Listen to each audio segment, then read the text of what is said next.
సన్నిధిలో అమూల్యమైనటువంటి కొన్ని సంగతులను మనం తెలుసుకుందాం. ఆదివారం దేవుని సన్నిధిలో గడపడం చాలా సంతోషకరం. దేవుడు ఇచ్చినటువంటి సమయాన్ని మనం చక్కగా దేవుళ్ళు గడపడం చాలా అవసరం కూడా. భూమి మీద ఉన్న ప్రతి మనిషి పైకి చాలా సంతోషంగాను ఆనందంగాను కనపడతారు, కానీ ఏ కుటుంబాన్ని కదిలించినా ఏ వ్యక్తిని కదిలించినా ఎన్నో సమస్యలతో వారి జీవితాలు బాధాకరంగా ఉంటాయి. ఆనందంగా కనబడుతున్నాం కదా అని ప్రతి మనిషి అనుకుంటారు, కానీ మీకేదైనా ఇబ్బంది ఉందా అని అడిగినప్పుడు ఒక్కొక్కటి బయటపడతా ఉంటాయండి. అవి వారి హృదయంతో నిండిపోయి ఉంటాయి. వారి హృదయంలో ఆవేదన ఆందోళనతో నిండిపోయి ఉంటాయి. అలా నిండిపోయినటువంటి వాటి నుంచి ఎలా బయటపడాలని ప్రతి మనిషి మరి ఎక్కువగా ఆలోచిస్తూనే ఉంటాడు. కనుక వాటి విషయంలో ఒక మంచి అమూల్యమైనటువంటి అంశాన్ని, మానవుడికి వచ్చేటువంటి ప్రతి సమస్యకు దేవుడు ముందే పరిష్కారాన్ని పెట్టాడా అనే సంగతులు మనం వింటాం. మానవునికి వచ్చే ప్రతి సమస్యకు దేవుడు ముందే పరిష్కారాన్ని పెడతాడా? నిజంగా అండి, మానవ శరీరంలో ఉన్న మనము దేవుని నమ్మాము అని అనుకుంటుంటాం. నమ్మిన తర్వాత మనకొచ్చే కష్టాలను, బాధలను, శ్రమలను, ఇబ్బందులను ఇవన్నీ చూసినప్పుడు దేవుడు నన్నెందుకు ఇంకా పరీక్షిస్తున్నాడు, దేవుడు నాకెందుకు ఈ శ్రమలు పెడుతున్నాడు, దేవుడు నాకెందుకు ఈ ఇబ్బందులు పెడుతున్నాడు, నా గురించి దేవుడు తెలుసు కదా, నన్ను తప్పించవచ్చు కదా, నన్ను కాపాడవచ్చు కదా, నన్ను ఈ బాధల్లో నుంచి విముక్తి కలిగించవచ్చు కదా, ఎందుకు దేవుడు నన్ను ఎంత ఇబ్బంది పెడుతున్నాడని పదే పదే మనిషి ప్రాధేయపడి ఏడుస్తూనే ఉంటాడండి. కనుక మన అందరం అనుకుంటాం, దేవుడు ఇంకా నాకు ఈ పరిష్కారం ఇవ్వలేదు, దేవుడు ఇంకా నాకు సమాధానం ఇవ్వడా, దేవుడు నాకు ఇంకా నెమ్మదిని ఇవ్వడా, దేవుడు నా పరిస్థితి ఇంకెంతకాలం ఇంతేనా, ఆయన నన్ను ఇంకెప్పుడు అని ఈ మనిషి విపరీతంగా ఆలోచన ప్రారంభించి, ప్రతి మనిషి కూడా తన దేహంలో అనుకున్న దానికంటే ఎక్కువగా ఆలోచిస్తారండి. అలా ఆలోచించటం వలన మన దేహంలో మనకు తెలియకుండానే కొన్ని అనారోగ్యాలు పాలైపోతుంటాం. చాలామందికి ఎందుకు వ్యాధులు బాధలు వస్తున్నాయి అంటే, చేయకూడనంత ఆలోచన మనిషి శరీరంతో చేయటం వల్లే. బాడీకి రెస్ట్ లేకుండా బాగా కష్టపడ్డాం అనుకోండి, ఏమవుతుందని శరీరం అలసిపోయి రెండో రోజు పని చేయాలనేప్పటికి ఏం చేసి తెలుసా, నేను చేయలేకపోతున్నానని అది ఏం చేసి తెలుసా, జ్వరము అనేటువంటి బలహీనతతో బయటపడిపోద్ది. అంటే అర్థం ఏంటి, నేను బాగా అలసిపోయాను, నేను ఇంకా కష్టపడలేదు, నన్ను కష్టపెట్టొద్దు. జ్వరం వచ్చింది అని అంటే అర్థం ఏంటి, ఇక నువ్వు రెస్ట్ తీసుకోకుండా ఇంకా నేను కష్టపడతానన్నావు అనుకో, ఇక నేను ఏం పని చేయలేని మూలపడిపోద్ది. అందుకని మనకు తెలియజేసేది ముందే. బాగా పరిగెత్తామనుకోండి, ఇక నడవాలంటే నడవనీయకుండా కాళ్ళన్నీ ఏం చేస్తాయండి, పిక్కలన్నీ పట్టుకుపోతాయి. అంటే నడవాల్సిన దానికంటే ఎక్కువగా పరిగెత్తావు కనుక నా బాడీలో ఈ అవయవాలు సహకరించట్లేదు అని అర్థం. చేతులతో అదే పనిగా బరువు మోసారనుకోండి, నరాలన్నీ పట్టుకుపోతాయి, చేతులన్నీ లాగుతుంటాయి.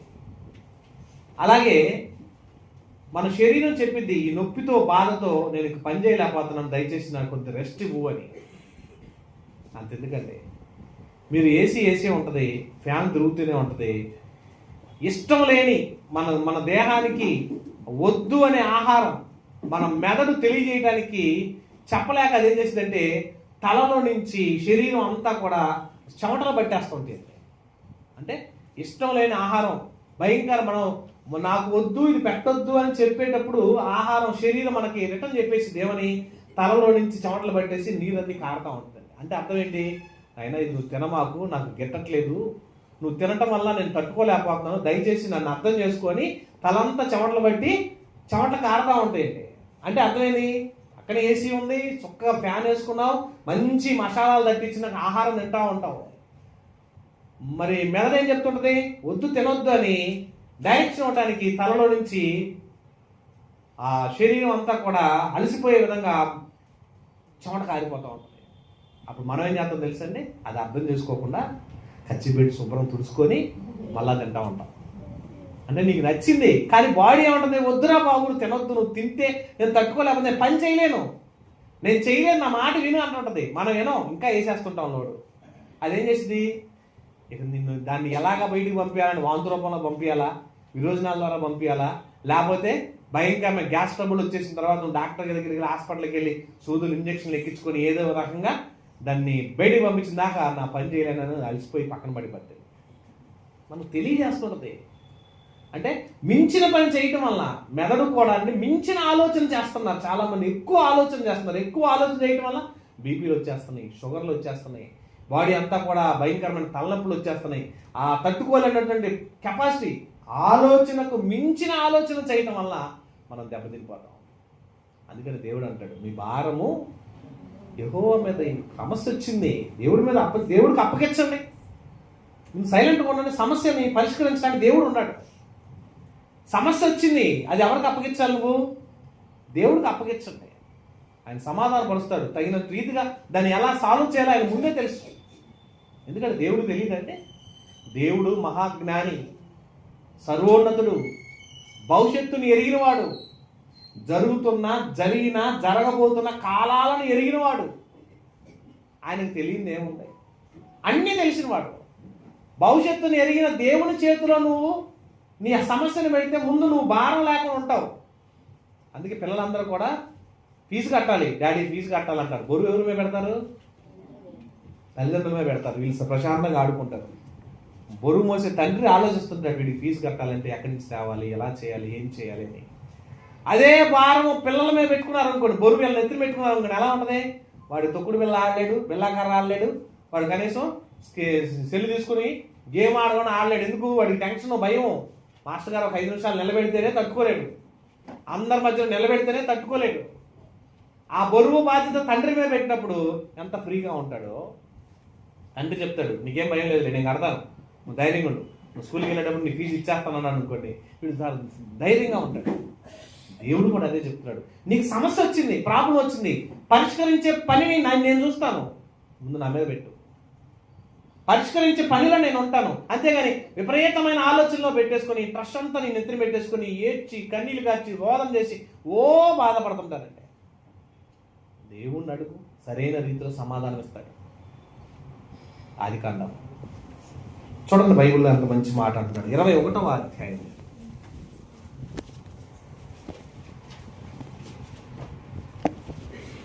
మన ఆది తల్లిగా గొప్ప విశ్వాసులకు తండ్రి అయినటువంటి భార్య గారు ఎవరమ్మా, శారా గారు. భర్తకు మంచి భార్యే, కానీ తోడుకోడలుగా ఒక ఆమె ఉంది. ఆమెకి ఎవరామె, ఆమె పంపించింది దగ్గరుండి. ఎవరండి ఆమె, హాగరుకు పుట్టిన బిడ్డను చూసి ఓర్చుకోలేక ఈ బిడ్డని ఎగతాళి చేస్తున్నాడని, ఇది నా దగ్గర ఉండకూడదు అని తోసేసిందండి దాసిని. ఆ దాసి పేరేంటి, హాగరు. ఈ హాగరు విషయంలో చిన్న ప్రాబ్లం ఆమెకు వచ్చింది. ఏ ప్రాబ్లం అంటే, నువ్వు హాగరుని ఇంట్లో ఉంచడానికి లేదు, ఎట్టి పరిస్థితుల్లో బయటికి పంపిస్తావా లేదని కూర్చుంది. ముందేమో సంసారం చేస్తావా చేయవా అని కూర్చుంది. బిడ్డ పుట్టాడు. ఏమో కూడా బిడ్డ పుట్టిన తర్వాత ఏం చేసింది, నువ్వు ఆమెను బయటికి పంపిస్తావా లేదని కూర్చుంది. అప్పుడు అబ్రహాం గారు ఏం చేశాడు తెలుసా అండి, 21వ అధ్యాయము చూడండి, అంత బైబిల్ ఓపెన్ చేసినట్టయితే ఎప్పుడైతే 8వ వచనం నుంచి చూడండి. పాలు విడిచెను, ఇస్సాకు పాలు విడిచిన దినమున అబ్రహాము గొప్ప విందు చేశాడు. అప్పుడు అబ్రహాము ఐగుప్తురాలైన హాగరు కలిగిన కుమారుడు పరిహసించుట శారా చూసి, ఈ దాసిని దీని కుమారుని వెళ్ళగొట్టు, ఉంచొద్దు నా దగ్గర అని, ఈ దాసి కుమారుడు నా కుమారుడు ఇస్సాకుతో వారసుడై ఉండునని అబ్రహాముతో అనెను. అతని కుమారుని బట్టి ఆ మాట అబ్రహామునకు మిక్కిలి దుఃఖము కలగజేసెను. అయితే చెప్పిన మాట వినకపోతే కుదరదు. ఎవరి మాట వినాలని, ఇప్పుడు శారా మాట వినాలి భర్త. ప్రతి భర్త ఎవరి మాట వినాలి, భార్య మాట వినాలి. వినకపోతే అన్ని ప్రాబ్లమ్సే. వండి పెట్టమంటారు, అలుగుతారు, గందరగోళం చేస్తారు, నేను సాధించాలనుకుంటారు ఏదైనా. ఈ గొడవ అంతా ఎందుకులేని అబ్రహాం గారు కూడా ఏం చేశాడండి, భార్య మాట విని ఏమన్నాడు చూడండి. అయితే దేవుడు ఈ చిన్నవారిని బట్టి నీ దాసిని బట్టి నీవు దుఃఖపడవద్దు, శారా నీతో చెప్పు ప్రతి విషయంలో ఆమె మాట విను. దేవుడు చెప్పేశాడు, ఈ గొడవద్దు, నువ్వు ఆ మాట విను అని చెప్పినప్పుడు, ఇసాకు వలనైనదే నీ సంతానం అనబడును, నీ దాసి సంతానం కాదని చెప్పినప్పుడు 14 వచనం, కాబట్టి తెల్లవారినప్పుడు అబ్రహాము లేచి ఆహారపు నీళ్లను తీసుకొని ఆ పిల్లవాడితో కూడా హాగరును అప్పగించి ఆమె భుజము మీద వాటిని పెట్టి ఆమెను పంపేశాడు. అమ్మను వెళ్ళు, ఆహారపు తిత్తిని నీళ్ళ బుడ్డిని ఆమెకు అప్పగించి నీళ్ళ తిత్తినను ఆహారం వదిలిపెట్టి ఆమెను పంపించేసాడు. పిల్లాడిని తల్లిని వదిలేసి పంపించేశాడు. వీళ్ళు బయలుదేరి వెళ్ళారు చూడండి. ఆమె వెళ్ళి బెయేర్షెబ అరణ్యంలో ఇటు అటు తిరుగుచుండెను. అరణ్యం అంటే ఏంటి? ఏం దొరకవు ఇంకా అక్కడ, ఎడారి ప్రాంతం, ఏమి లేవు, తినటానికి తాగడానికి ఏమి లేని ప్రాంతం. ఈ అరణ్యంలోకి వెళ్ళిపోయింది. ఆ తిత్తిలో నీళ్ళు అయిపోయిన తర్వాత ఆమె ఒక పొద కింద ఆ చిన్నవాడిని పడవేసి, ఈ పిల్లవాడిని చావు నేను చూడలేను అనుకొని ఇంకేమనుకుంటుంది, తాగడానికి నీళ్ళు తినడానికి తిండి లేదు, ఇక మా చావు చచ్చిపోయినట్టు ఈ అడిలో మాకు చావు తప్పదు, మా పరిస్థితి ఇంకేమొచ్చింది, ఇప్పుడు చచ్చిపోయే పరిస్థితికి వచ్చేసింది, ఇక చావే సమస్య, నాకు తీర్మానం, నాకు పరిస్థితి లేదు. మనకు కూడా పరిస్థితి ఎలా వస్తుందండి? సమస్యలన్నీ ఒకదాని మీద ఒకటి మనకు వచ్చి పడుతుంది. ఎలా ఉంటుంది? ఇక నేను చస్తే బాగుండేమో, ఇది ఎలా పరిష్కరించగలరు తెలియట్లా, వాళ్ళు వచ్చి ఏమంటారో తెలియదు, వీళ్ళు వచ్చి ఏమంటారో తెలియదు, ఏం చేయాలో తెలియట్లా, ఏం చేయాలని టెన్షన్, ఒత్తిడి పెరిగిపోతూ ఉంటుంది. ఈమె కూడా ఇలాంటి టెన్షన్ పడిపోయి పిల్లవాడిని అక్కడ పడేసి ఆ పిల్లవాడిని తీసుకొని ఆ పిల్లవాడికి ఎదురు కొంచెం దూరంగా కూర్చొని చూడండి, ఇంటి వేల దూరము వెళ్ళి అతనికి ఎదురుగా కూర్చుండెను. ఆమె ఎదురుగా కూర్చుండి ఎలుగెత్తి ప్రార్థన చేయట్లా, ఏం చేస్తుందండి? ఏడుస్తుంది. నా పరిస్థితి ఏంటి, నా జీవితం ఏంటి, నా పరిస్థితి ఏంటి, ఇంతకాలం హాయిగా ఉన్నాను, దాసీగా ఉన్నాను, సేపు హాయిగా ఉన్నాను, దాసీ అయిన తర్వాత మరి నన్ను పంపించి బిడ్డను అన్న తర్వాత యజమానుడు నన్ను నెట్టేశాడు, పంపించేశాడు, నేనేం చేయాలి, నా బ్రతికేంది, నా పరిస్థితి ఏంటని ఏడుస్తాం ప్రారంభించిందండి. సమస్య వచ్చినప్పుడు ఏడవటం కాదు, సమస్య వచ్చినప్పుడు ఏం చేయాలి? దేవుని సన్నిధిలో పెట్టాలండి, దేవుణ్ణి అడగటం నేర్చుకోవాలి. సమస్య లేని కుటుంబం ఏదో ఉంది చెప్పండి. ఇదిగో మా కుటుంబంలో ఏ సమస్య లేదు, నేను మంచి పరిపూర్ణంగా ఉన్నాను, ఆరోగ్యంగా ఉన్నాను, హ్యాపీగా ఉన్నాను, నాకు ఏ సమస్య లేదు అనేవాళ్ళు ఎవరు నాకు చేయొద్దండి. రేపు ఏం జరిగిందో తెలియదు, మళ్ళా కాసేపటికి ఏమైందో తెలియదు. కానీ ఏమేం చేసిందంటే ఏడుతం ప్రారంభించింది. ఆ పొద కింద పొడికేసిన పిల్లాడు ప్రార్థన చేస్తున్నాడండి. ఏమని చేస్తున్నాడు? నా తండ్రి అయిన దేవా నన్ను ఆలకించు, నన్ను బ్రతికించు, నా మొర ఆలకించని ప్రార్థన చేశాడు అనుకుంటండి. ఆ ప్రార్థన విని దేవుడు చూడండి, దేవుడు ఆ చిన్నవాణి మొర వినెను. ఏమేమో ఏడుస్తుంది. ఆ పొద కింద పడేసిన పిల్లవాడు ఏం చేస్తున్నాడు? ప్రార్థన చేస్తున్నాడు, దేవుడిని అడుగుతున్నాడు. దేవుడు చెప్పాడు. దేవుడు ఏం చేశాడు చూడండి. అప్పుడు దేవుని దూత ఆకాశం నుండి ఆగరును పిలిచి, ఆగరు ఏమన్నాడండి? నీకేం వచ్చింది? ప్రార్థన చేయాలి కదా, దేవుని అడగదా? గుండెలు బాదుకొని ఏడుపుతున్నావు, ఎందుకు ఏడుపుతున్నావు? నీకేం వచ్చింది? చచ్చిపోతావు అనుకుంటున్నావా? ఇక నాకు దిక్కు లేదు అనుకుంటున్నావా? నిన్ను ఆదరించే వాళ్ళు లేరు అనుకుంటున్నావా అని దేవుడు ఏమన్నాడు? భయపడకము, ఈ చిన్నవాడున్న చోట దేవుడు వాని స్వరము విని ఉన్నాడు. నీవు లేచి ఆ చిన్నవాడిని లేవనెత్తి నీ చేత పట్టుకునము, వాడిని గొప్ప జనముగా చేసిందని ఆమె తినను. మరియు దేవుడు ఆమె కన్నులు తెరిచినందున ఆమె నీళ్ల ఓట చూచి వెళ్ళి ఆ తిత్తిని నీళ్లతో నింపి చిన్నవాడికి తాగనిచ్చాను. నీళ్లు లేక అరణ్యంలో ఏడుస్తున్న వాళ్ళకి అక్కడ ఏమున్నాయండి? అప్పటికప్పుడు పుట్టియా? అప్పుడు ముందుగానే ఉంచాడా? ముందే ఉంచాడు, కళ్ళకి కనపడలా. సమస్యలు మనకు ఎన్నో వస్తాయి, సమస్యకు సమాధానం దేవుడు ముందే పెడతాడు. ఎతకాలి, దొరికిద్ది, దాన్ని ఇస్తాడు దేవుడు. సమాధానం ఇచ్చేంత వరకు సమస్యను పరిష్కరిస్తాడు. ముందు దేవునిలో భారంగా నిలబడండి, భయం లేకుండా నిలబడండి. స్కూల్కి వెళ్తారు, కాలేజీకి వెళ్తారు, మాస్టర్ గారు పాఠం అంతా చెప్పిన తర్వాత ప్రశ్నలు వేస్తాడు. అంటే ప్రశ్న ముందే వేస్తాడా? పాఠం ముందు చెప్పినా ప్రశ్న వేస్తాడా? పాఠం చెప్పినా ప్రశ్న వేస్తాడు. ప్రశ్నకు ఆన్సర్ ముందే చెప్పేశాడా లేకపోతే తర్వాత వచ్చిద్దా ఆన్సర్? పాఠం చెప్పేటప్పుడే వేసే ప్రశ్నకు ఆన్సర్ పాఠంలోనే ఉంటుంది. పాఠం చెప్పేటప్పుడే వేయబోయే ప్రశ్నకు ఆన్సర్ పాఠంలోనే చెప్పేస్తాడు. దేవుడు కూడా నీకు వచ్చే సమస్యకు ముందే పరిష్కారం ఎతికాడు, పరిష్కారం ముందే పెట్టేశాడు, పరిష్కారాన్ని ముందే చేశాడు దేవుడు. కానీ నువ్వు అప్పటిదాకా ఆగవు. భయపడిపోతావు, బాధపడిపోతావు, నా పరిస్థితి ఏంటని దిగులు పడిపోతావు, ఏడుస్తావు, కన్నీళ్ళు కడుతావు, ఆఖరిలాగా ఏడుస్తుంటావు, దేవుడు మొరపెట్టావు. సమస్య వచ్చిందండి, ఏం చేయాలి? యాకోబు పత్రిక 5వ అధ్యాయము 13వ వచనం చూడండి. కష్టం వచ్చింది, బాధ వచ్చింది, మనం ఎవరు చెప్పుకోవాలి? ఏం చేయాలి? ఎవరు ఏం చేయలేని పరిస్థితి, ఎవరు మనల్ని పోషించలేని పరిస్థితి, ఎవరు ఆదరించలేని పరిస్థితి. సమస్య వచ్చినప్పుడు ఏం చేయాలంటున్నాడు తెలుసా? యాకోబు పత్రిక 5వ అధ్యాయం 13వ వచనం. మీలో ఎవరికైనాను శ్రమ సంభవించిన ఏం చేయాలంట? మనము ప్రార్థన చెయ్యి. కష్టం వచ్చింది తండ్రి, ఈ సమస్యను ఎలాగైనా గట్టెక్కించు, ఈ పరిస్థితిని ఎలాగైనా బయటపడాయి, ఇందులోంచి మేము ఎలాగైనా బయటపడాలి, ఏం చేస్తావో తెలియదు, నువ్వు చెయ్యి. సమస్య వచ్చినప్పుడు ఏం చేయాలి? ప్రార్థన చేయాలి. అది ఆనందం వస్తే కిందకు అంటున్నాడు, దేవుని స్తుతించు. బాధలు సంతోషంగా ఉన్నా, హ్యాపీగా ఉన్నా, అప్పుడు ఏం చేయాలి? దేవునికి కృతజ్ఞతలు చెప్పి దేవుని సన్నిధిలో ప్రార్థన చేసి పాటలు పాడు, హ్యాపీగా ఫీల్ అవ్వు. అంతేగాని సమస్య వచ్చిందని ఏడుస్తూ గోల చేసుకుంటే నీకేం రాదు. ఆగర్లాగా ఏడవటం ప్రారంభిస్తున్నాం, మనం చిన్నపిల్లలాగా ప్రార్థన చేయలేకపోతున్నాం. సమస్యకు పరిష్కారం ముందే పెడతాడండి దేవుడు. యోనా గ్రంథం 1వ అధ్యాయం చూసినట్లయితే, యోనాను కూడా దేవుడు నినివే వెళ్ళను ఆయన అని చెప్పినప్పుడు వెళ్ళకుండా ఎక్కడికి వెళ్ళాడు? తార్షీషు వెళ్ళాడు. తార్షీషు వెళ్ళినటువంటి యోనాని ఎలాగైనా దేవుడు అన్ని పరిస్థితులు ఎదుర్కొని ఏం చేశాడు తెలుసా? ఎలాగైనా సరే అతన్ని నినివే తీసుకురావాలని ఆ ఓడలో నుంచి బయట పడేపించాడండి. ఓడలో నుంచి బయటపడ్డ యోనాని క్షేమంగా తీసుకురావడానికి దేవుడు ఎవరిని పంపించాడు? చిన్న చేపను అప్పుడు బుట్టిలా, ఒక 3-4 అడుగులు చేప మొక్కను పిల్లలను పంపిలా, మహామత్యమును పంపించాడు అంటే సమస్య రాకముందే దేవుడు దేన్ని పెంచాడు? మహామత్యం. అంటే సమాజం పెద్ద త్రిమింగళం అయి ఉండొచ్చు.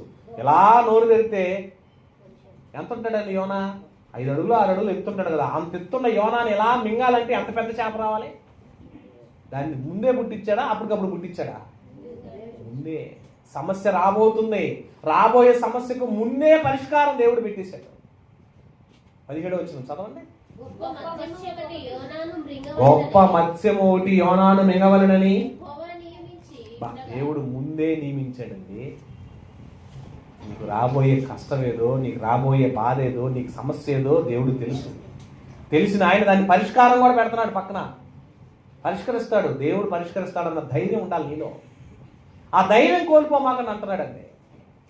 యోనాను తీసుకువెళ్ళాలి, నినివే పట్టణం అప్పచెప్పాలంటే సముద్రంలో పడేయాలి. పడేస్తే అతను క్షేమంగా తీసుకువెళ్తానికి దేని పెట్టాడు? మహామత్స్యమును ముందుగానే సిద్ధపరిచాడు. తీసుకువెళ్ళాడండి, తీసుకువెళ్ళి అప్పగించాడు. అంటే రాబోయే దాన్ని ముందే తెలియజేస్తున్నాడు. ఏమండి, మన శరీరం ఎప్పుడన్నా మనం బట్టల షాప్కి వెళ్ళి బట్టలు కొనుక్కుంటాం. బ్రాండెడ్ షర్ట్ కొన్నారనుకో, బ్రాండెడ్ కొన్నప్పుడు ఆ బట్టల షాప్లో బట్ట కొన్నప్పుడు ఆ షర్ట్కి లోపల గుండి ఇస్తుంటాడు ఎక్స్ట్రా. చూసారు ఎప్పుడన్నా? అప్పుడప్పుడు మనం అనుకుంటాం, ఏంటండి గుండి లోపల పెట్టేది అనుకుంటాం. దేనికి పెడతాడు గుండి? ముందుగానే ఈ షర్టుల్లో ఈ ఉన్నటువంటి పై బట్టల్లో ఏ బటన్ అన్నా ముందుగా ఊడిపోయింది అనుకోండి, స్పేర్ ముందుగానే దాన్ని ఇచ్చి పెడతాడు. ఒకటే పెడతాడు, 10 పెట్టడం. 10 బట్టలు ఉన్నాయి కానీ 10 పెట్టాడు. ఏదో ఒకటి గప్పక పొరపాటున ఊడిపోవచ్చు, పొరపాటున ఒకటి పగలొచ్చు అని ఎక్స్ట్రా బటన్ ఒకటి దాంట్లో పెడతాడు. దేవుడు కూడా మన బాడీలో హార్ట్ పనిచేస్తూ ఉంటుంది. బాడీలో మెయిన్ పార్ట్ ఏంటిది? హార్ట్. దానికి 4 వాల్స్ ఉంటాయి. ఈ 4 వాల్స్లో ఏదో ఒక వాల్ ఊడిపోయింది అనుకోండి, దాన్ని మళ్ళా రక్తం ప్రసరణ జరగాలంటే ఏం చేయాలి తెలుసా? ముందే మన కాలు నరాల్లో ఒక నరాన్ని ఎక్స్ట్రా పెట్టాడు దేవుడు. తెలుసా మీకు? మన కాలు నరాల్లో ఏం పెడతాడు? ఎక్స్ట్రా పార్ట్ పెట్టేశాడు. స్పేర్ పార్ట్ లాగా ముందే పెట్టేశాడు. ఎందుకు? బాడీలో ఇంపార్టెంట్ పాయింట్ ఏది? హార్ట్. మనిషి నిర్మాణంలో మొట్టమొదటి పుట్టే అవయవాల్లో మొదటి అవయవం ఏదో తెలుసా? గుండె. ఈ గుండె పుట్టినాక ఒక్కొక్కటి పుట్టుకుంటూ వస్తాయండి. అప్పటి నుంచి రక్త ప్రసరణ జరుగుతూనే ఉంటుంది. దానికి ఏమాత్రం ప్రమాదం వచ్చినా నీకు ప్రమాదం జరగకూడదని నిన్ను సరిదిద్దడానికి ముందే దానికి సరిపోను నరాన్ని కాలు నరంలో పెట్టాడండి దేవుడు. బైపాస్ సర్జరీ చేయాలన్నప్పుడు డాక్టర్ ఏం చేస్తాడు తెలుసా? ఆ కాలు నరంలోంచి ఆ నరాన్ని కట్ చేసి తీసి ఈ నరాన్ని ఆ బూడిపోయిన వాల్ పక్కన మళ్ళీ బెజ్జమేసి అక్కడి నుంచి దీన్ని కలుపుతాడండి కనెక్షన్. బైపాస్ అంటే అర్థమైంది? డైరెక్ట్గా ఊళ్ళోకి వచ్చే రోడ్లో రాకుండా ఊరు బయటగా తీసుకొచ్చి కలిపే ఊళ్ళో వచ్చే రోడ్డునే బైపాస్ అంటారు. ఆ బైపాస్ సర్జరీ అని పేరు కూడా దీనికి అదే పెట్టారు. అంటే దేవుడు ముందే నీ కోసం ఏర్పాటు చేశాడు. ఆ సమస్య రాబోతుంది, దానికి సమస్యకు పరిష్కారం దేవుడు ఏం చేశాడు? ముందే పెడతాడు. భయపడద్దండి, దేవుళ్ళో ఉన్నాం మనం. దేవుళ్ళో నమ్మినా కూడా ఇంకా బలహీనపడి, ఇంకా భయపడి, ఇంకా ఉంటే చేస్తాడు. సమర్థుడు దేవుడు, ఏదైనా చేయగలిగిన సమర్థుడు. అలా చేయగలిగిన సమర్థుడైన దేవుడిని నమ్మి కూడా బలహీనపడితే ఎలా? ఇశ్రాయేలు అరణ్యంలో నడుచుకుంటూ వస్తున్నారు, సముద్రం అడ్డం వచ్చింది. సముద్రం అడ్డం వచ్చింది కదా అని సముద్రాన్ని చీల్చాడు, 2 పాయలుగా చీలిపోయినాయి. 2 పాయలు అయిపోయినటువంటి సముద్రాన్ని దాటి 3 రోజులు వచ్చిందని బయటకు వచ్చేసారండి. బయటకు 3 రోజులు నడిచారు. నడిచిన తర్వాత బాగా ఆకలైంది, ఆహారం బాగా నీళ్లు తాగాలని ఆలోచన వచ్చేసింది. చూడండి, నిర్గమాకాండం 15వ అధ్యాయము 20 వచనం చదువుదాం. బాగా అడవిలోంచి దాటి బయటకు వచ్చారు. 22 నుంచి చూద్దాం. లేకపోతే మోషే ఎర్ర సముద్రం నుండి జనులను సాగచేయగా వారు షూరు అరణ్యంలోకి వెళ్ళి దానిలో 3 దినాలు నడిచారు. అబ్బా, అక్కడికి వెళ్ళేపాటికి వాళ్ళకి ఏం లేవండి. అరణ్యంలో నీళ్లు దొరకవండి. అరణ్యం అంటే ఎడారి, ఏం దొరకవు. అంత అడవిలాగా ఉంటుంది, ఎడారిగా ఉంటుంది, ఏం దొరకవు అక్కడ. అందులో 3 రోజులు నడిచారు. 3 రోజులు ప్రయాణం చేసేపాటికి అలసిపోయారు, బాగా నీళ్ళు అవుతున్నాయి, దప్పిక అవుతుంది. అంతలో వాళ్ళు మారా అనే ప్రాంతానికి చేరారు. ఆ మారా అనే ప్రాంతంలో నీళ్లు ఉన్నాయి. ఆ నీళ్లు తాగితే ఎలా ఉన్నాయి అంటే చేదుగా ఉన్నాయి అంటండి. ఇప్పుడు తాగారా నీళ్ళు? చేదు నీళ్ళు అండి, నోట్లో పోసుకుంటూ ఊసేస్తున్నారు. దీనికి ఇలాంటి నీళ్ళు. అప్పుడు వాళ్ళందరూ కోపం వచ్చిందండి. వాళ్ళు ఏమంటున్నారు చూడండి, ప్రజలు మేమేం త్రాగుదామని మోషే మీద సనుగు కొన్నారంటండి. మరి ఈయన దిక్కెవరు? వీళ్ళందరూ ఎవరున్నారు? పిల్లలకు సమస్య వచ్చింది అనుకోండి, ఎవరిని అడుగుతారు? అమ్మా అంటారు, నాన్న అంటారు, డాడీ అని గొడవలు చేస్తారు. ఈయన ఏం చేయాలి మరి? మోషేని గొడవ చేస్తుంటే మోషే ఏం చేశాడు? దేవుని అడుగుతుంది, అయ్యా మరి పరిస్థితి ఏంటి? తాగడానికి నీళ్ళు ఉన్నాయి, తాగడానికి పరిస్థితి లేదు, ఇక్కడ పరిస్థితి ఏం చేయమంటావు అని అన్నాడు. అప్పుడు దేవుడు ఏమన్నాడు తెలుసా? సమస్య వచ్చింది, నీళ్ళనే చేదు నీళ్లుగా ఉన్నాయి, సమస్య వచ్చింది. పరిష్కారం అప్పటికప్పుడు పుట్టిలా ముందే అక్కడ చెట్టును పుట్టించాడండి దేవుడు. అప్పుడు చూసి ఏమన్నాడు చెప్పండి? అంతటి యెహోవా అదిగో మోషే అక్కడ చెట్టును చూసావా, చూడు అన్నాడు. అది ఆ నీళ్ళల్లో అన్నాడంటే ఆ నీళ్ళు ఏమైపోయినట్టంటే మినరల్ వాటర్ కన్నా బ్రహ్మాండంగా తయారైపోయినట్టండి. అంటే అది దానికి విరుగుడిని దేవుడు ఏం చేశాడు? ముందే సెట్ చేశాడు. అప్పుడప్పుడు డాక్టర్ల దగ్గరికి వెళ్ళినప్పుడు పెన్సిలిన్ ఇంజక్షన్ చేసేవాళ్ళు పూర్వం. గుర్తుందా లేదు? పెన్సిలిన్ ఇంజక్షన్ మీకు పడుతుందా అని అడుగుతారండి. మాకేం తెలుసు అయ్యా, మాకు ఎప్పుడు చేశారన్నారు అనుకోండి. అది చేసిన తర్వాత ఒక అరగంట కూర్చో అంటాడు. ఇంజక్షన్ చేసాక నేను వెళ్ళిపోతాను అన్నావు అనుకో, పోవద్దు కూర్చో అంటాడు. ఎందుకు కూర్చోమంటాడు?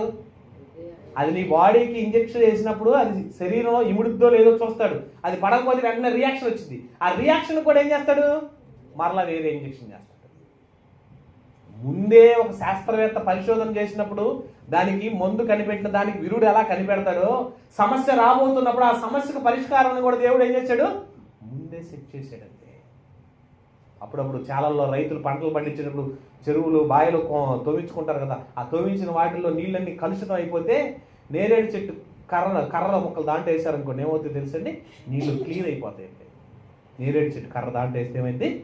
ఆ చెట్లు ఆ పదార్థం అంతా కూడా ఆ వాతావరణం అంతా కూడా క్లియర్ అయిపోద్ది. అందులో ఉన్న కొన్ని పరిస్థితులన్నీ క్లియర్ అయిపోద్ది. నీళ్లు క్లియర్ చేసింది ఆ కొమ్మ. అట్లాగే మారాలోకి వెళ్ళి అక్కడ నీళ్లు తాగడానికి పరిష్కారం వచ్చింది. పరిష్కారాన్ని దేవుడు ఏం చేశాడు? ముందే ప్రవేశపెట్టాడు. ముందే జాగ్రత్త తీసుకుంటాడు దేవుడు మీ విషయంలో. అంతెందుకంటే ఎలీషా గారిని పట్టుకోవడానికి షోమ్రోను పట్టణం రాజు వెళ్ళాడు, సిరియా రాజు వెళ్ళి అలా పట్టురాడు అని పంపిస్తే ఆ పట్టణానికి పట్టుకోవడానికి వచ్చి ఎలీషా గారి దగ్గర చుట్టూ ముందే దండంతా వచ్చి పట్టుకోవడం రెడీ అయిపోతే ఏం చేయాలని అర్థం కాక సమస్య ఎక్కువైపోయింది, మా పరిస్థితి ఏంటని అక్కడ ఉన్నటువంటి ఒక శిష్యుడు ఎలీషా గారి దగ్గర, అయ్యా మన పరిస్థితి అయిపోయింది, మనం చచ్చిపోతున్నాం, మన పరిస్థితి ఇంకేం చేయాలో అర్థం కావట్లేదు కానీ అప్పుడు దేవుడు అప్పుడు ఎలీషా ఉన్నాడు తెలుసా, వీడు కళ్ళు తెలిసినట్టుగా తిరుగుతేవా అని ప్రార్థన చేయగానే ముందే దేవుడు ఏం చేశాడు తెలుసా? సమస్యకు ముందే దేవుడు పరిష్కారం కోసం ఏం చేసా? ముందే అగ్ని రథాలు ఎవరి చుట్టూ తిరుగుతున్నాయి? ఎలీషా చుట్టూ తిరుగుతున్నాయి అంటండి. రాజు ప్లాన్ చేసుకున్నాడు. రాజు ఏమో ముందుగా ఎత్తుగాడేశాడు, ఎలీషాని పట్టాలి, ఎలీషాను భయంకరంగా చిత్రవద చేయాలని ప్లాన్ చేశాడు. కానీ దాన్ని పరిష్కారంగా దేవుడు ఏం చేశాడు? ముందే అగ్ని రథముల చేత ఎలీషా చుట్టూ కాపలా పెట్టాడు. అంటే సమస్య వస్తుంది, సమస్యకు పరిష్కారం. 2 రాజులు 6వ అధ్యాయం ఈ 17వ వచనం చదవండి. సమయం లేదు, ఇంటికి వెళ్ళినా చదువుకోండి, బాగుంటుంది. 2 రాజుల గ్రంథం 6వ అధ్యాయము 17వ వచనం నుంచి. అప్పుడు ఎలీషా వచ్చేసారా? అప్పుడు దైవజనుడైన అతని పనివాడు పెందకాళ్ళు లేచి బయటకు వచ్చినప్పుడు గుర్రములను రథములను సైన్యమును పట్టణమును చుట్టుకొని ఉండటం చూచి అంతటా అతని పనివాడు, అయ్యో నా ఏలినవాడు అని ఎలీషా అని దైవజనుడితో అనగా, అప్పుడు ఆ పరిస్థితిని చూసిన ఆయన, నువ్వు భయపడమాకు, మన పక్షాన ఉన్నవాడు ఆ రాజులు సైన్యం కంటే కూడా బలార్జుడు, బలవంతుడు, ధైర్యవంతుడు, గొప్పవాడు గనక యెహోవా వీడి కన్నులు తెరిచినట్టుగా వీడికి చూపించిన ఆయన వీడికి ఇంకా మనోనేత్రాలు ఎలగలేదు అని అన్నాడు. వాడు ఒకసారి దేవుడు ఆ స్క్రీన్ మీద చూపించిన పరిస్థితి ఏంటని చూస్తే ఏమైంది చదవండి. అక్కడ యెహోవా ఆ పనివాని కళ్ళను తెరవజేసెను. వాడు ఎలీషా చుట్టూను పర్వతపు అగ్ని, పర్వతం అంత ఎత్తున అగ్ని రథాలు కలిగినటువంటి గుర్రములు రథాలు ఎవరి చుట్టూ తిరుగుతున్నాయి అంటే ఎలీషా చుట్టూ తిరుగుతున్నాయి. ఎంతటి కాపుదల బందోబస్తు ఎవరు పెట్టారు? దేవుడు. ఆ రాజు రాబోతున్నాడని, ఇతని మీద ప్రమాదం తేబోతున్నాడని, జరగబోయే ప్రమాదానికి ముందే ఎరిగిన దేవుడు సమస్య పరిష్కారం ముందే పెట్టాడు. భయపడొద్దండి, దేవుడు నమ్మిన మనం. ఎన్నెన్నో వస్తుంటాయి, ఎన్నెన్నో పోతుంటాయి, జరిగేది ఏదైనా జరగబోతుంది, కానీ ప్రతి దానికి పరిష్కారం దేవుడు ముందే పెడుతున్నాడు. మనం ఏం చేయాలి? కష్టం వచ్చింది, ఏం చేయాలి? ప్రార్థించు, దేవుని సన్నిధిలో దేవుడికి మొరపెట్టు. చూడండి, కీర్తన గ్రంథం 34వ కీర్తన 3-4 వచ్చిన చదివితే అక్కడ ఒక మాట అంటున్నాడు. కీర్తన గ్రంథం 34వ కీర్తన 3-4 వచ్చిన చదవండి.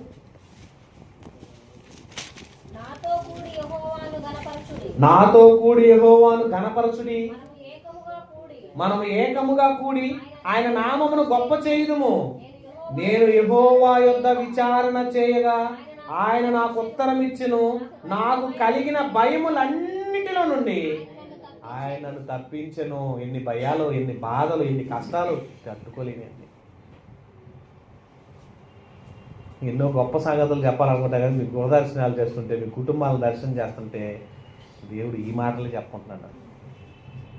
సమస్యలు అలా ఉన్నాయి, ఒక్కొక్కరు ఒక్కొక్క పరిస్థితులు చూస్తుంటాయి. భయపడొద్దండి. మనం మీ తోడు ఎవరున్నారో? దేవుడు ఉన్నాడు. దేవుడు ఉన్నాడన్న ధైర్యంతో మనం బతికితే ఆయన మీకు అండగా ఉంటాడు. సమస్యలు వచ్చి నేను కుంగిపోతాం ఏంటని పరిస్థితి ఆగరి ఏడ్చినట్టుగా ఏడ్చి కన్నీళ్ళు గార్చి ఏడవద్దు. ఆగరికి పుట్టిన బిడ్డన్నా కూడా దేవుడిని మొరపెట్టాడు. మనకున్న పరిస్థితులను బట్టి అధైర్యపడద్దు. మీ పక్షాన ఎవరున్నారు? దేవుడు ఉన్నాడండి. వస్తూ ఉంటాయి, ఎన్నో సమస్యలు వస్తూ ఉంటాయి, అన్నిటిని దాటి వెళ్ళిపోతూనే ఉంటాం. సంవత్సరాలు ఎన్నో వచ్చినాయి, గడిచిపోతూనే ఉన్నాయి. మన జీవిత కాలంలో కూడా దేవుడు ప్రతి దానికి సమాధానపరిచాడు. మీ భయములన్నింటిలో నుంచి ఏం చేయగలరంటే ఆయన భయములన్నింటిలో నుంచి తప్పించును, తప్పిస్తాడు. భయపడొద్దు, తప్పిస్తాడు. దేవుడు ఉన్నాడు. ఆయన కొరకు ఎదురు చూడండి. ఆయన విషయంలో ముందుకు సాగండి. ఆయన కొరకు నమ్మకంగా ఉండండి. ఇశ్రాయేల్ ప్రజలకు కూడా ఇశ్రాయేల్ మొత్తాన్ని శాశ్వతంగా నాశనం చేద్దామన్నప్పుడు ముందుగానే ఎస్తేరుని నిలబెట్టాడండి రాజుగారి దగ్గర, రాణిగా చేసి కూర్చోబెట్టాడు. ఇశ్రాయేల్ ప్రజలను సమూహం లేకుండా హామాను పూర్తిగా నాశనం చేయాలని ప్లాన్ చేసుకొచ్చినా కూడా దేవుడు ముందే ఎస్తేరుని రాణిగా చేసి ఆ రాజ్యాన్ని కాపాడడానికి ఇశ్రాయేల్ని కాపాడాడు దేవుడు. రాబోయే ప్రమాదాలను, సమస్యలను పరిష్కరించడానికి దేవుడు ముందే ప్లాన్ చేస్తాడు. ధైర్యంగా ఉందాం. మరి ఆదరణ కలిగించే దేవుడు మనకుండగా ఆపత్కాలమందు నమ్మదగిన సహాయకుడు అంటాడు. కీర్తన 50:15 అంటాడు, ఆపత్కాలమందు దేవుడు నిన్ను నమ్మదగిన సహాయకుడు, సమాధాన పరిచే దేవుడు, సమస్యను పరిష్కరించేవాడు, నిన్ను నిలబెట్టేవాడు, ధైర్యపరిచేవాడు దేవుడు అండి. ముగించుకుందాం. 50వ కీర్తన 15 వచనం. ఆపత్కాలంలో నీవు నన్ను గురించి మొరపెట్టగా అబ్బా నేను నిన్ను విడిపిస్తానయ్యా, నువ్వు అప్పుడు నన్ను మహిమపరచు అంటున్నాడు. ధైర్యంగా ఉంటుంది. సమస్యలు ఎన్నో ఉంటాయి, సమాధాన పరిచేవాడు దేవుడు అండి. కనుక ప్రియమైన దేవుని వల్ల ప్రతి కుటుంబంలో ఎన్నో కష్టాలు, ఎన్నో ఇబ్బందులు, ఎన్నో సమస్యలు, ఎన్నో ఆటంకాలు, ఉద్యోగాలు రాలేదనో, పిల్లల పరిస్థితులు బాగాలేదనో, మా కుటుంబం ఇలా తయారైపోతుందనో, తట్టుకోలేనటువంటి పరిస్థితుల్లో చాలా పరిస్థితులు, చాలా ఇబ్బందులు, చాలా కష్టాలతో మనకి ఏ విధమైన సమస్య ఉందో దాన్ని పరిష్కరించగలిగిన దేవుడు ఎవరు? మనం నమ్మిన దేవుడు. నీ కొరకు ప్రాణం పెట్టించాడు, నీ కొరకు రక్తం గార్పించాడు, నీ కొరకు నిన్ను రక్షించడానికి దేవుడు ముందే యేసుక్రీస్తు నిలబెట్టి నీ కొరకు ముందే ప్లాన్ చేశాడండి. అంత గొప్ప దేవుడు నీ పక్షాన ఉన్నప్పుడు భయపడకండి. కళ్ళు మూసుకోండి, ప్రార్థన చేసుకున్నాం. సమయం చాలు. మహోన్నతులైన దేవా, నీకు వందనాలు తండ్రి. మాకు ఎన్నో ఆటంకాలు, అడ్డంకులు, నిన్ను నమ్మిన బిడ్డలకు ఎన్నో వేదనలు, బాధలు, వీటన్నిటి నుంచి విడుదల చేయగలిగిన సమర్థుడు అని మీరు లేఖనం సెలవిచ్చారు. ప్రతి సమస్యకు ముందే పరిష్కారం తండ్రి, ముందే ఎరిగిన దేవుడివి. ప్రతి పాఠానికి ముందే ఆన్సర్ చెప్పి ప్రశ్న వేసినట్టుగా ప్రతి సమస్యకు సమాధానం మీ దగ్గర ఉంది తండ్రి. నిన్ను నమ్మిన నరుడు ధన్యుడని, నిన్ను ఆశ్రయించిన నరుడు ధన్యుడని, ఆపత్కాలమందు నమ్మదగిన సహాయకుడు అని, సమస్య కష్టములు వచ్చినప్పుడు మీ సన్నిధిలో మొరపెట్టమని ప్రార్థనతో దానికి ప్రత్యుత్తరము దయచేయగలన దేవుడు తండ్రి. ప్రతి కుటుంబాన్ని, ప్రతి సమస్యను, ప్రతి ఆటంకాన్ని, ప్రతి అనారోగ్య పరిస్థితి నుంచి ప్రతి ఒక్కరిని విడుదల విమోచన దయచేసి నడిపించి మీ నామగాంతగా వాడుకోమని, భవిష్యత్తు నీరుని మీరే మాకు అండగా నడిపిస్తారని క్రీస్తు వారి పరిశుద్ధ నామమున ప్రార్థిస్తూ వేడుకొంచున్నాం తండ్రి. అందరికీ